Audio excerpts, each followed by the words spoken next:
អាជីវកម្មចិញ្ចឹមមេជ្រូកពូជយកកូនលក្ខណៈគ្រួសារការចិញ្ចឹមជ្រូករបស់កសិករនៅកម្ពុជាក្នុងប៉ុន្មានឆ្នាំចុងក្រោយនេះបានទទួលរងនូវវិបត្តិជំងឺពេស្តជ្រូកអាហ្វ្រិកដ៏កាចសាហាវដែលធ្វើឲ្យកសិដ្ឋានតូចធំនិងការចិញ្ចឹមលក្ខណៈគ្រួសារមួយចំនួនធំបាត់បង់ជ្រូកខាតបង់ថវិកាស្ទើរទាំងស្រុងកសិករខ្លះមិនមានដើមទុនដើម្បីចាប់ផ្ដើមចិញ្ចឹមឡើងវិញបានធ្វើឲ្យការផ្គត់ផ្គង់សាច់ជ្រូកលើទីផ្សារមានការថយចុះតម្លៃកើនឡើងខុសពីឆ្នាំមុនៗដែលមិនទាន់ផ្ទុះជំងឺពេស្តអាហ្វ្រិកបច្ចុប្បន្នស្ថានភាពនៃការរាលដាលជំងឺឆ្លងបានធូរស្រាលមានកសិដ្ឋានចិញ្ចឹមជ្រូកមួយចំនួនតូចដែលជៀសផុតនិងទប់ស្កាត់បាននូវជំងឺនេះបាននិងកំពុងខំប្រឹងពង្រីកការចិញ្ចឹមឡើងវិញដើម្បីចែកចាយកូនជ្រូកពូជនិងជ្រូកសាច់ទៅកសិករផ្សេងទៀតយកទៅចិញ្ចឹមដោយពង្រឹងនូវវិធានការជីវសុវត្ថិភាពយ៉ាងខ្ជាប់ខ្ជួនផងដែរដើម្បីជំរុញឲ្យការចិញ្ចឹមជ្រូកកាន់តែប្រសើរឡើងប្រជាកសិករចាំបាច់ត្រូវយល់ដឹងអំពីបច្ចេកទេសចំណេះជំនាញនិងបទពិសោធន៍ថ្មីៗបន្ថែមទៀតពិសេសផ្ដោតយ៉ាងខ្លាំងទៅលើវិធានការជីវសុវត្ថិភាពដើម្បីទប់ស្កាត់ជំងឺដែលមានហានិភ័យខ្ពស់ជាក់ស្ដែងជំងឺពេស្តជ្រូកអាហ្វ្រិកនៅមិនទាន់មានវ៉ាក់សាំងនិងថ្នាំព្យាបាលនៅឡើយដើម្បីចិញ្ចឹមមេជ្រូកពូជផលិតកូនលក់ទទួលបានជោគជ័យនិងផ្ដល់ទិន្នផលខ្ពស់ទាមទារឲ្យកសិករត្រូវគិតគូរពីការជ្រើសរើសពូជការបង្កាត់ពូជបច្ចេកទេសផ្ដល់ទឹកចំណីថ្នាំការពារព្យាបាលរៀបចំទ្រុងត្រឹមត្រូវសមស្របទៅតាមបច្ចេកទេសការផ្ដល់កម្មវិធីវ៉ាក់សាំងការពារជំងឺដល់ជ្រូកទីតាំងភូមិសាស្ត្របរិយាកាសរបស់កសិដ្ឋានចិញ្ចឹមវិធានការជីវសុវត្ថិភាពនិងការថែទាំជាដើមលក្ខណៈជីវសាស្ត្រមានសមត្ថភាពបង្កកំណើតខ្ពស់មេជ្រូកផ្ដល់កូនបាន2ទៅ2.4 ដងក្នុងមួយឆ្នាំ8ទៅ12ក្បាលក្នុងមួយដងមេខ្លះផ្ដល់កូនពី18ទៅ24ក្បាលក្នុងមួយដងមេជ្រូកអាចផលិតទឹកដោះបាន200ទៅ400លីត្រក្នុងមួយដង4គីឡូក្រាមទឹកដោះអាចផ្ដល់ភាពលូតលាស់ដល់កូនជ្រូក1គីឡូក្រាមទម្ងន់រស់ការផ្ដល់ចំណីសន្ទុះនៃការប្រើប្រាស់ចំណីប្រមាណ3គីឡូក្រាមបានទម្ងន់1គីឡូក្រាមជ្រូករស់ការផ្ដល់ទិន្នផលមេជ្រូកមួយក្បាលអាចផ្ដល់កូនមធ្យម11ក្បាលផ្ដល់សាច់ក្រហម45ទៅ50%ពូជជ្រូកក្នុងស្រុកនិង55ទៅ60%ពូជជ្រូកពីបរទេសការសម្របខ្លួនតាមសភាពជាក់ស្ដែងពូជជ្រូកយ៉កសៀ Landrace សម្របខ្លួនបាននឹងស្ថានភាពក្នុងស្រុករបស់យើងការជ្រើសរើសពូជជ្រូកចិញ្ចឹមមេជ្រូកពូជសម្រាប់ចិញ្ចឹមយកកូនត្រូវមានរូបរាងខ្លួនវែងផ្លូវធំនិងទម្ងន់ធ្ងន់សន្ទុះនៃការប្រើប្រាស់ចំណីទាបធម្មតា3.2ទៅ3.6គីឡូក្រាមល្អ1ទៅ2.5គីឡូក្រាមចិញ្ចឹមរហ័សធំធាត់ធន់នឹងជំងឺ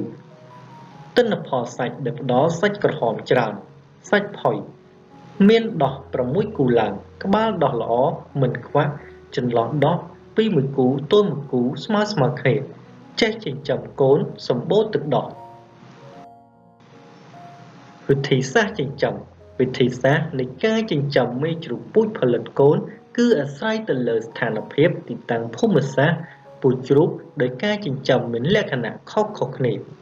ការចិញ្ចឹមបែបប្រពៃណីយថាផលដោយផ្ដល់ចំណីទៅកាកសំណល់ផ្ទះបាយកន្ទក់និងចុងអង្ករដែលមានស្រាប់ក្នុងផ្ទះគ្មានការប្រើប្រាស់ថ្នាំវ៉ាក់សាំងការចិញ្ចឹមបែបលក្ខណៈគ្រួសារដោយផ្ដល់ចំណីកាកសំណល់ផ្ទះបាយវត្ថុធាតុដើមក្នុងភូមិនិងចំណីក្រុមហ៊ុនបន្តិចបន្តួចផងដែរដែលមានការប្រើប្រាស់ថ្នាំនិងវ៉ាក់សាំងខ្លះៗការចិញ្ចឹមបែបប្រពលវប្បកម្មឬបែបពាក់កណ្ដាលឧស្សាហកម្មដោយកសិករធ្វើទ្រង់ត្រឹមត្រូវតាមលំនាំបច្ចេកទេសការផ្ដល់ចំណីមានគុណភាពល្អចំណីរោងចក្រឬការលាយចំណីផ្សំមានស្តង់ដារត្រឹមត្រូវ ការធ្វើវ៉ាក់សាំងមានកម្មវិធីច្បាស់លាស់ស្របតាមគោលការណ៍បច្ចេកទេសការផលិតកូនជ្រូកចែកចេញជាពីរផ្នែកទី1ការផលិតកូនជ្រូកទុកធ្វើមេបាពូជបន្តការបង្កាត់យកឈាមសុទ្ធឬពីឈាមដែលជាពូជផ្សាយកូនសម្បូរទឹកដោះពូកែថែកូនធន់នឹងជំងឺធន់នឹងអាកាសធាតុស្លូតងាយស្រួលចិញ្ចឹមជាពិសេសពូជជ្រូកយកសៀនិងឡែនត្រេសសម្រាប់យកមកធ្វើមេពូជបន្តរីឯការផលិតកូនជ្រូកឈ្មោលទុកធ្វើបាត្រូវរកពូជសាច់ក្រហមច្រើនខ្នងធំក្រាស់ត្រគាកធំល្អភ្លៅធំរោមក្រាស់ជើងធំរឹងមាំចិញ្ចឹមឆាប់ធំធន់នឹងជំងឺអាកាសធាតុពូកែស៊ីសម្រាប់ធ្វើបាជាពិសេសពូជដោយរក P-Train ហាមសៀគេបង្កាត់ពូជទុកសម្រាប់តែធ្វើបានិងមេសម្រាប់ធ្វើពូជបន្តមិនសម្រាប់ធ្វើមេជ្រូកផលិតកូនជ្រូកសាច់នោះទេព្រោះភាគច្រើនកូនតិចមិនសម្បូរទឹកដោះនិងកាចជាដើមទី2ការផលិតកូនជ្រូកទុកចិញ្ចឹមយកសាច់ការបង្កាត់យកមេពូជសាយកូនទឹកដោះច្រើនបង្កាត់ជាមួយបាពូជធន់នឹងជំងឺឆ្អឹងធំសាច់ក្រហមច្រើនធន់នឹងជំងឺពូកែស៊ីដើម្បីបានកូនមកច្រើនចិញ្ចឹមចាប់ធំធន់នឹងជំងឺមិនរើសចំណីនិងមិនអាចធ្វើពូជបន្តបានទេព្រោះ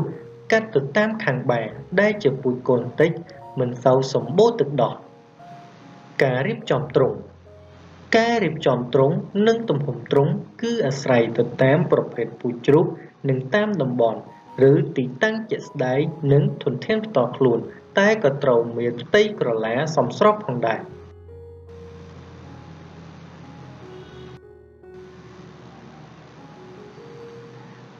មេជ្រូកផើមឬមេបំរុងត្រូវការទំហំទ្រុង 0.6 គុណ 2.2 ម៉ែត្រនិងកម្ពស់ទ្វេរ 1 ម៉ែត្រជ្រូកបាមានកន្លែងសម្រាប់បង្កាត់ត្រូវការទ្រុងដែលមានទំហំ 2.3 ទៅ 4 ម៉ែត្រកម្ពស់ទ្វេរ 1 ទៅ 1.5 ម៉ែត្រមេជ្រូកកើតកូននិងបំបៅដោះត្រូវការទ្រុងដែលមានទំហំ 2 គុណ 2.3 ម៉ែត្រនិងកម្ពស់ទ្វេរ 1 ម៉ែត្រកូនជ្រូកផ្ដាច់ដោះត្រូវការទ្រុងទំហំ 2.5 ទៅ 3 ម៉ែត្រសម្រាប់កូនជ្រូក12ក្បាលនិងកម្ពស់ទ្វេរ 0.6 ម៉ែត្រប្រភេទចំណីសម្រាប់សត្វជ្រូកមានដូចជាកន្ទក់ចុងអង្ករពោតសណ្ដែកត្រកួនចបបាយទាកំប្លោកកន្ទុំថេតផ្ទីស្លឹកដំឡូងជ្វេដំឡូងមីស្លឹកបាសស្លឹកម្រុំដើមត្រាវនិងស្លឹកអំពិលកូនត្រីតូចៗក្បាលត្រីកាកសំណល់ផ្ទះបាយនិងបាយស្រាជាដើម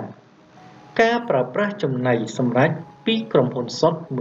100% ចំណីត្រូវមានសារធាតុចិញ្ចឹមចាំបាច់ដូចជាប្រូតេអ៊ីនថាមពលវីតាមីនសារធាតុខានិចនិងទឹក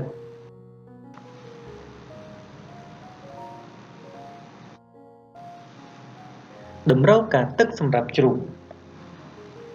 មេផើមត្រូវការទឹក15ទៅ25លីត្រក្នុងមួយថ្ងៃមេបំបៅដោះត្រូវការទឹក30ទៅ45លីត្រក្នុងមួយថ្ងៃកូនជ្រូកបៅដោះត្រូវការទឹក 0.2 ទៅ 0.4 លីត្រក្នុងមួយថ្ងៃកូនជ្រូកគ្រាប់ដាច់ដោះត្រូវការទឹក 2.5 ទៅ 5 លីត្រក្នុងមួយថ្ងៃ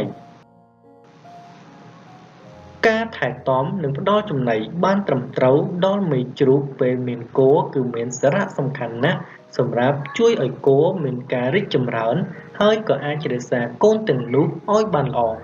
ជួយឲ្យសារពាង្គកាយមេមានសារធាតុស្តុកទុកច្រើនដើម្បីបង្កើតជាទឹកដោះបំបៅឲ្យកូនផងដែរមេជ្រូកដែលបង្កាត់ហើយក្នុងករណីដែលសីតុណ្ហភាពនិងសំណើមខ្ពស់ចន្លោះរយៈពេល1ទៅ16ថ្ងៃដំបូងធ្វើឲ្យអត្រាផ្ដល់កូនបានតិចមួយសប្តាហ៍មុនពេលកើតយើងអាចដូរចំណីរបស់មេជ្រូកពណ៌ពោះមកជាចំណីមេចិញ្ចឹមកូនតែម្ដងក្នុងរយៈពេល3ថ្ងៃមុនពេលកើតត្រូវបន្ថយចំណីបន្តិចម្ដងរហូតនៅសល់តែ1គីឡូក្រាមក្នុងមួយថ្ងៃមុនពេលកើតនិងបន្ថែមចំណីបន្លែឬកន្ទក់ដល់មេជ្រូកដើម្បីជៀសវាងមេក្តៀនពិបាកសម្រាលកូននិងរលាកកន្សោមដោះ អនាម័យត្រូវធ្វើឡើងឲ្យបានល្អដើម្បីជៀសវាងមេជ្រូកចម្លងជំងឺដល់កូនតាមរយៈកត្តាផ្សេងៗប្រមាណជា3ទៅ6អាទិត្យមុនពេលកើតដោះលាងសម្អាតមេជ្រូកដោយសាប៊ូនិងសម្អាតទ្រុងនៅថ្ងៃទី5ទៅ7មុនពេលសម្រាលថែទាំមេជ្រូកក្រោយពេលសម្រាលកន្លែងមេបង្កើតកូនត្រូវមានអាកាសធាតុសមស្របបរិយាកាសមានខ្យល់ចេញចូលល្អនិងត្រូវមានសភាពស្ងប់ស្ងាត់សីតុណ្ហភាពក្តៅស្អុះស្អាប់ធ្វើឲ្យមេជ្រូកពិបាកដកដង្ហើមខ្ជិលប្រឹងបណ្ដាលឲ្យមានការបង្កើតមានសភាពយឺតយ៉ាវបណ្ដាលឲ្យថប់ដង្ហើមកូនមុនពេលសម្រាលកូនយើងចាំបាច់ត្រូវសម្អាតប្រដាប់បន្តពូជមេជ្រូកជាមុនសិន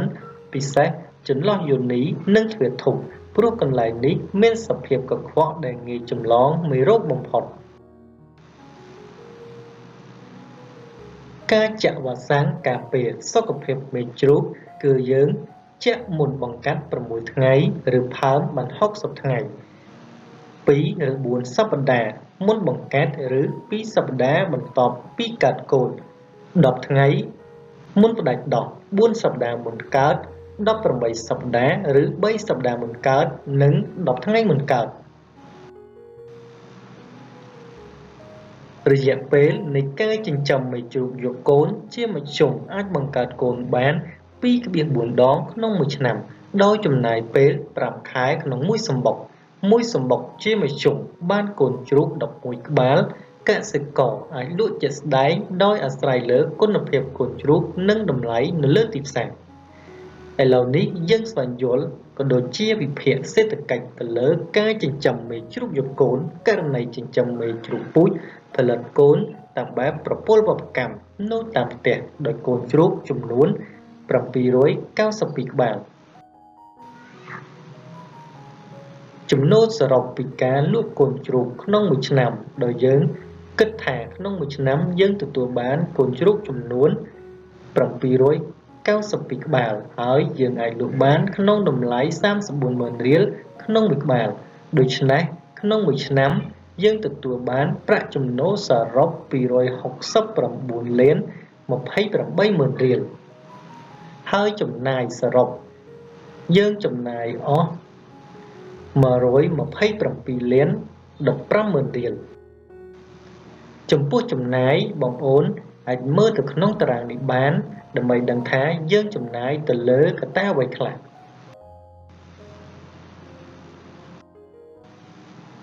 បន្ទាប់ពីយើងធ្វើការដកចំណាយចេញយើងនឹងឃើញថាក្នុងមួយឆ្នាំដែលយើងចិញ្ចឹមមេជ្រូក30ក្បាលយើងលក់កូនយើងទទួលបាននូវប្រាក់ចំណេញសរុប142លាន12,000រៀល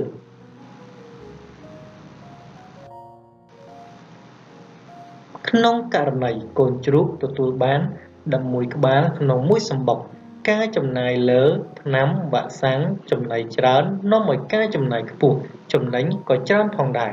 ក្នុងករណីកូនជ្រូកទទួលបាន6ក្បាលក្នុងមួយសម្បុកការចំណាយលើថ្នាំវ៉ាក់សាំងចំណីតិចនាំឲ្យការចំណាយតិចហើយចំណេញក៏តិចផងដែរតម្លៃកូនជ្រូកចាប់ពី32,000រៀលទៅ36,000រៀលក្នុងមួយក្បាល